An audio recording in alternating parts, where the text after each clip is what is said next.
Бүрдэн дарга эрхэм гишүүдийн өнөөдрийн амгалангийн айлтгая. За төсвийн өрөөний мэдээлэл төсвийн төсөөлөлтөд уялдуулаад мэргэжлийн төвшөнд дүнэлэлт санал зөвлөмж гаргадаг бүтсэн нь бол их тодорхой. Төсвийн доктортой байдлын зөвлөл. Өнгөрсөн жилийн бид санал дүнэлтийг бол бас уншиж ирсэн. Энэ жилийнх бол харьцангуй эерэг удаа гарсан байна. Тэр битгий бараг өнгөрсөн жилийн тэр санал зөвлөмжүүдийг нэг 60-аас 70% нь бараг автсан байна. Тэр энэ бол бас мэргэжлийн төвшин төсөө бас оруулж ирэх бас ийм одоо хандлага гарч байгаа мэн гэсэн ийм ойлголт байна. Нэг талаар бол энэ бол сайн юм. За би төсвийн өрөөний одоо мэдээлэл болон төсвийн бодлоготой холбогдуулаад хоёр сайдаас сонсъё. Эхнийх нь Авбекер сайдаас бид энэ эдийн засгийн үзүүлэлтүүдээ бас яриад байна. Эдийн засгийн үзүүлэлтээс гадна төсвийн бодлогын нөлөөлөл бол нийгмийн одоо бас нөлөөлтөй байх ёстой. Үр дүнтэй байх ёстой. Энэ өнгөрсөн жилийн одоо манай төсвийн бодлого оруулж ирсэн одоо хэрэгжиж байгаа төсвийн бодлого чинь 25 онд ажил эрхлэлд ажилгүйдлийг боруулах чиглэлээр энэ ямар нөлөөлөл үзүүлсэн юм бэ? Энийг та бас бидэнд тайлбарч хэлж өгөөч гэж байна. Наранбаяр сайдаас за эх жилийг буюу одоо 2026 оныг бид боловсролын хөгжлийг дэмжих жил болгоод ингээд зарлчихсан.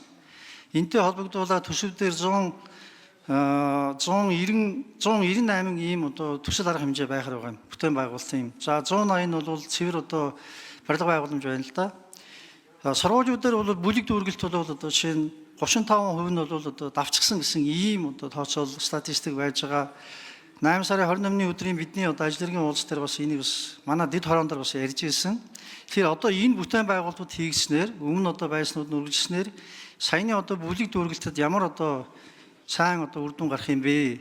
Энэ нэг 8000 гаруй одоо бүлэг бол дүүргэлт нь хэтэрсэн гэж байгаа шүү дээ. Энэ дээр одоо ямар үр дүн гарах юм бэ гэсэн ийм асуулт байна. Хоёр зүйл одоо бид нийгмээр ярьж байгаа багш нарын цалин үлсийн асуудал. Иргэн сайд бол зарлчихсан хамгийн том бүтээн байгуулалт бол хүний хөгжил цаашлаад бол одоо боловсролын салбар гэдэг ингээд зарлцсан байгаа шүү дээ. Энтэй уялдсан байдлаар багш нарынхаа одоо шинэ цалин хөлсний бодлого дээр, аргачлал дээр, арга зүй дээр, за бүтц дээр тэрнээс гадна одоо цалингийн зөрүү бол хот хөдөөгөөс шалтгаалаад одоо бидний урд гарсан шийдвэртэй холбоотойгоор бас ялгаатай байгаа шүү дээ. Энэ дээр бас ямар та бүхэн санал эсвэл тооцоол бас тэрнээс гадна үр дүн хүлээсэн байдлаар оруулж ирсэн бэ гэсэн ийм асуулт байна. За төгсгөлд нь бол түрүүн одоо Бэйсэн гишүүний хэлж ирсэн саналдаа газар дээр нь та бүхэн бас ажилласан уу? Газар дээр нь бид нар ажиллахад энэ сургууль дээр бол спорт зал байхгүй байгаа шүү дээ. Та бол анги дүүргэлт нь бол сайн байна гэж хэлж байна. Анги дүүргэлт бол өөр. Энэ бол хөтөлбөр бол өөр хэрэгжиж байгаа.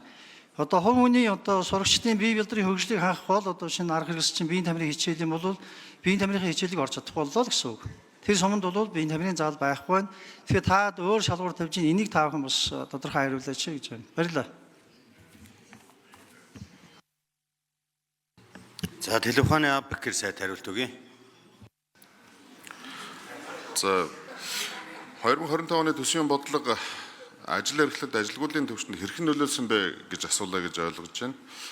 За ажилчдын тоо 2025 онд 33,000-аар буюу 2.4% орчмоор нэмэгдэж нийт одоо ажиллагчдын 1,388,000 одоо ажиллагчдын одоо тоон төрөх юм төлөвтэй байгаа. Ер нь аливаа энэ баталж байгаа улсын төсөв хөтөлбөрүүд бол ажлын байр нэмэгдүүлэхэд бас гол чухал үзүүлэлтүүд болдог шүү дээ.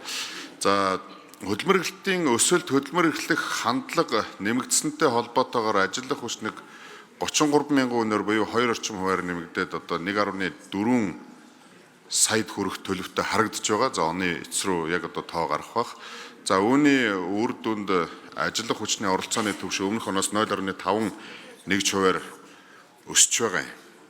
За яг мэдээж хэрэг нь ажилгүйдлийн шалтгааныг бас бид заавал хэлэх ёстой. Ажилгүйдлийн шалтгааныг авч үзэхэд гол зөнхлөх юм шалтгаанууд нь бол шалтгаанууд нь за 34.2% нь ажил хайгаад олдохгүй байгаа. За 10.9% нь мэргэжил дадлага туршлага байхгүй.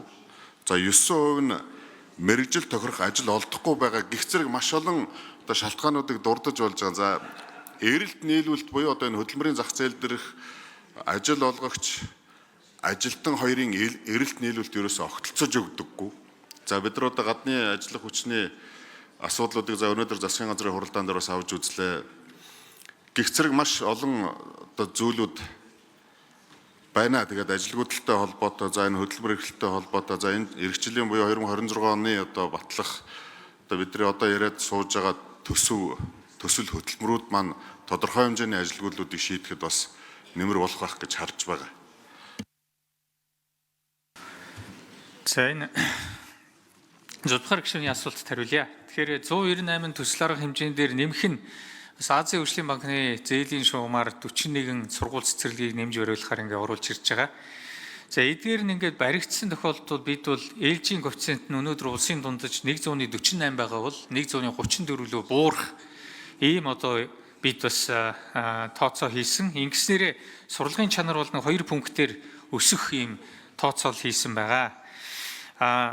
Мөн одоо тэр Баян-Улгийн аймагт сая ярьсан Бэйсэн гишүүний яриад байгаа Цэнгис сумын спортын заалны, биеийн тамирын заалны барилгын тухайд бид судалж үзэхэд бас энэ тухайн үедээ бол яг хууль заасан хугацаанд энэ санал нэрээгүүд нэмэлтээр сангийн яамруу бид саналыг нь дэмжиж явуулсан.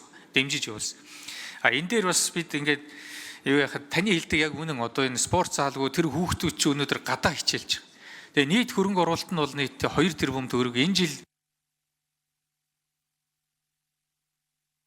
За гүйцэж хариулъя. Наранбаяр сайд. Энэ жил санхүүжих дүн нь бол 1 тэрбум төгрөг байгаа. Энийг бол бас энэ бүлгийн хуралдаан болон энэ яг энэ үеэр ярилцаад бас энэ хөрөнгө оруулалтынхаа ийм жагсаалт руу бас оруулах боломжийг эрэлхийлж үзнэ гэсэн ийм байр суурьт байна. Цалингийн тухайд бол 8 дугаар сарын 31 хүртэл бид бас судалгаа хийж үзсэн. Үндсэн цалин болоод нэмэлт цалингуудын бүх одоо бүтцийг судлаад ингээ үзэхэд бол өнөөдөр орон зай болон цаг хугацаагаар хамаарсан ийм цалингийн зөрүү энэ салбарт бол нэлээд их байна. Ийм дүгэлтэд хүрсэн. За дөнгөж ажилд орж байгаа, нийслэлд ажилд орж байгаа залуу багш хүн бол үндсэн цалин 1.4 саятайгаар эхэлж байгаа. За энэ бол ямар нэгэн нэмэгдэл эхний 5 жилд бол ямар нэгэн нэмэгдэл байхгүй. Ийм байгаа нь бол одоо маш их энэ залуу хүмүүс энэ багшлах энэ хөдөлмөрийн зах зээлд орж ирэхийг бол ихэнх хэмжээгээр хааж байгаа нь харагдаж байна. Тийм учраас цалинг нэмэгдүүлэх ийм саналыг гаргасан. Бид 25%-аар нэмэгдүүлэе гэсэн бидний За Зулбахар гишүүн тодруулж сууя. За ажлын хэсэг их тодорхой түвшинд бол ажиллаж байгаа бах. Энэ багш нарын цалинтай холбогдуулаад нэг зүйл тодорхой яригдсан шүү дээ. Үндсэн цалин болон гүйцэтгэлийн одоо жишээ нь цалин хөлсийн энэ одоо балансыг бид тэнцвэржүүлье гэсэн. Нэг бол энийг одоо зохистой харьцааг нь хангая гэсэн. Энэ дэр энэ ямар тооцоо хийгдсэн бэ? Одоо зарим талаар бол одоо багш нар бол гүйцэтгэлийг бол тэр чигт нь үндсэн цалин руу оруулах гэж байна. Нөгөө хэсэг нь бол хэрвээ одоо энэ гүйцэтгэл байхгүй болох юм бол сүүлдээ бүтээмжээр салинжуулдаг энэ одоо чинь тогтцоо чинь эвдэр чинь энэний шалтгаалаад бол бүх сургалтын чанар ч нөлөөлж магадгүй гэдэг ийм зүйл ярьж байгаа юм л да.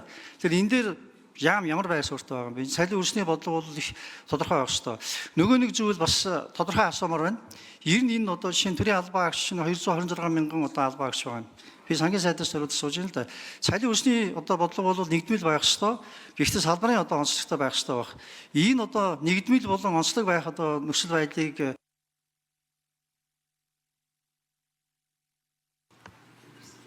За Наранбаяр сайд нэмэлт хариулт өгье. Тэгэхээр зөв одоо 2022 оноос эхлээд гүйцэтгэл суурилсан юм цалингийн систем рүү орсон. За энэ гүйцэтгэл суурилсан энэ цалин бол нэвтэрсэн явдал бол ололттой талууд олон бий. Тийм учраас энийг бол 100% үгүйсгэж хэрхэвч болохгүй. Өнөөдөр 70 орчим тэрбум төгрөгийг гүйцэтгэлийн үнэлгээнд дээр тавиад ингээ багш болон сургуульд нь очиж байгаа. Тэр нь яг багш болон сургууль дээр очиж байгаа юм зүйл байгаа. Гэхдээ энэ цалингийн ялгааг үүсгэж байгаа нь 40% үүсгэж байгаа. Зөвхөн гүйцэтгэлийн үнэлгээ гэхээр ийм байна.